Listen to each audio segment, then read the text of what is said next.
Hey guys, this is M4T and I'll be reviewing the GitUp Git2P on this episode of On the Sea. The Git2P is the latest from GitUp in its lineup of action cameras. While some are still holding onto their seats for the release of the dual video Git3, I was personally excited about the Git2P. It's a true successor to the Git2, but also improves upon factors like color. So let's get right into the unboxing. I purchased my unit at a discount from Banggood. It comes bare bones with the Git2P, a silicone lens cap, an instruction manual, GitUp stickers, and a mini USB cable. And this USB cable has a pretty decent length in my opinion. Like the Git2, it has an all-plastic body. I'm not sure if it's compatible with the GitUp interchangeable color faceplates, but I just don't have one to test. It seems identical. The stated requirements for the memory card is a micro SD with a class 10 or UHS-1 rating, with a maximum of 64GB capacity. That said, I tested the device with a 4GB class 4 card for the first few days, and I hadn't noticed any issues compared to a 64GB class 10 card. I can't say that it affected the quality of my recordings, but I do suspect a delay was occurring while taking photos, and it could ultimately lead to video just stopping recording on its own if it can't keep up. In a refreshing twist, GitUp comes out of the gate being pretty straightforward about its camera capabilities. They market the Git2P as 2160p, interpolated 4K, or 2880 by 2160 viewed at 3840 by 2160 anamorphic.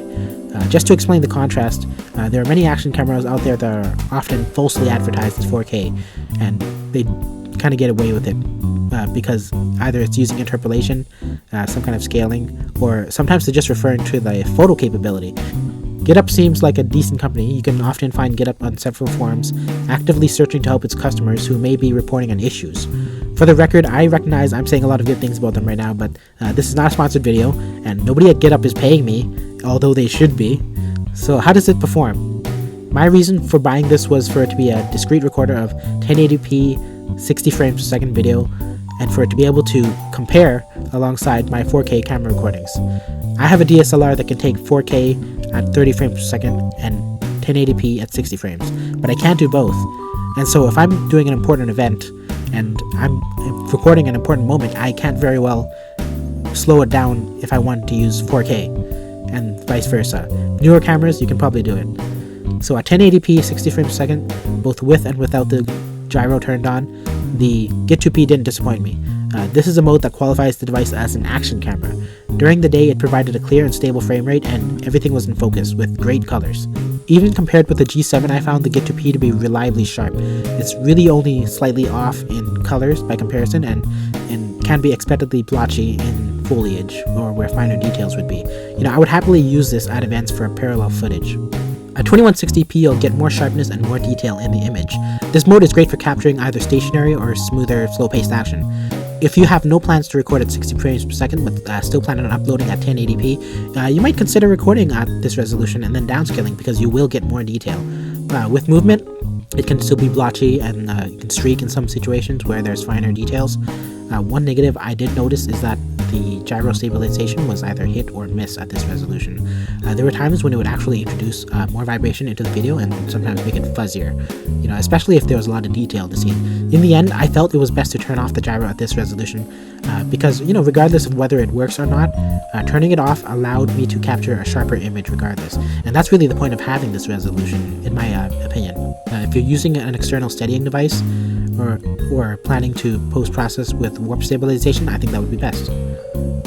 The photo taking feature is not really something I would recommend to anyone who wants to take serious photos. In a lot of situations, I found this kind of foggy glare to be more prominent. It occurs in video too, but you don't really want them in photos, I don't think.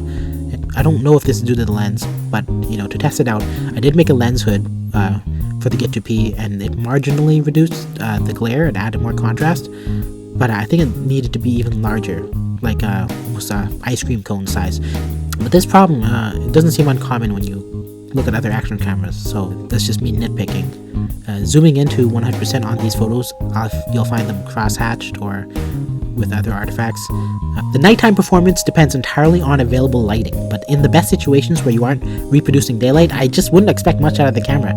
I don't see myself getting cinematic quality out of this unless I'm trying to reproduce security footage.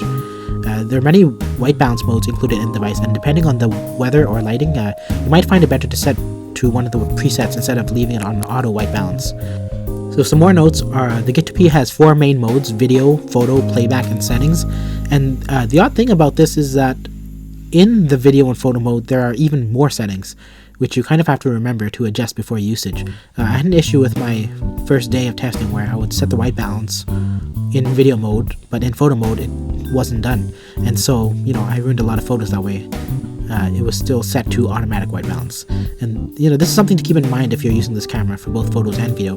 You can also use the Git2P as a webcam, and as long as you have lighting, I think it's perfectly suitable for this occasion. When the system sounds are turned on the device, they're really loud, too loud, distracting. Luckily you can turn them off. I couldn't find a volume control for it, but I think the sound is unnecessary anyways. My only real gripe is that you need special equipment to mount this to a tripod or anything else, and because of the 90-degree lens on the Git2P, it's not compatible with the waterproof case that came with the Git 2. You might be able to use the dash frame accessory, which adds a mount on top of the device, and because there's a feature to flip the camera's LCD, that might be an option. So in conclusion, I'm pretty satisfied with the GitUp Git2P. As a $130 action camera, it's actually pretty good, and I don't think it's meant to be used as an action camera, if I'm being honest, because with a small field of view, you're not going to catch objects before it leaves the frame. They didn't even bother to make a waterproof case for the device, and because of that, you're not going to bring it underwater. You can't bring it in a situation where there might be splatter, where there might be action, where you might drop the camera. And so I think this is actually pretty suitable for more of special events, weddings, birthdays, and even just maybe just driving around with it on your dash. So if you like this video, you can leave a thumbs up down below. Don't be afraid to leave a comment. And if you'd like to subscribe, that would really help me out. This has been M4T, and this is another episode of On the Sea.